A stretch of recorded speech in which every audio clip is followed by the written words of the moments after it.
കോഴിക്കോട് ബാലുശ്ശേരി കോട്ട പരദേവതാ ക്ഷേത്രത്തിലെ സ്വർണ്ണ ഉരുപ്പടികൾ കാണാതായ സംഭവത്തിൽ ക്ഷേത്രത്തിലെ മുൻ എക്സിക്യൂട്ടീവ് ഓഫീസർ ടി.പി. വിനോദൻ കസ്റ്റഡിയിൽ.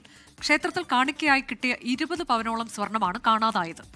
നിലവിലെ എക്സിക്യൂട്ടീവ് ഓഫീസർ ദിനേശ് കുമാറിന്റെ പരാതിയിലാണ് ഈ നടപടി. വർഷ ഗിരീഷ് കോഴിക്കോട് നിന്ന് ചേരുന്നു കൂടുതൽ വിവരങ്ങളുമായി.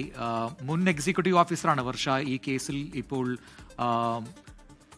പിടിയിലായത് അല്ലെങ്കിൽ കസ്റ്റഡിയിലായിരിക്കുന്നത്. എന്താണ് കുറ്റം? അതോടൊപ്പം തന്നെ ഈ സംഭവത്തെക്കുറിച്ച് എന്താണ് പോലീസ് വ്യക്തമാക്കുന്നത്?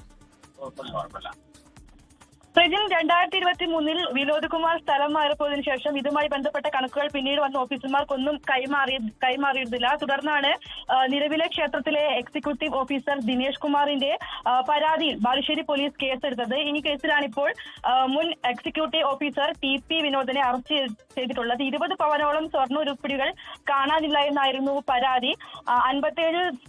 57 പവനോളം സ്വർണമാണ് വിനോദ് കുമാറിന് മുൻ ഓഫീസർ കൈമാറിയിട്ടുണ്ടായിരുന്നത്. എന്നാൽ ഇതിൽ 20 പവനോളം സ്വർണം കാണാനില്ല എന്നുള്ള പരാതിയിലാണ് ഇപ്പോൾ നടപടി ഉണ്ടായിരിക്കുന്നത്. എന്തായാലും ഈ വിനോദ് കുമാർ ഇപ്പോൾ പോലീസിന്റെ കസ്റ്റഡിയിലായിട്ടുണ്ട്. ഇനി തുടർന്ന് ചോദ്യം ചെയ്യൽ ഉൾപ്പെടെ നടത്തേണ്ടതുണ്ട്.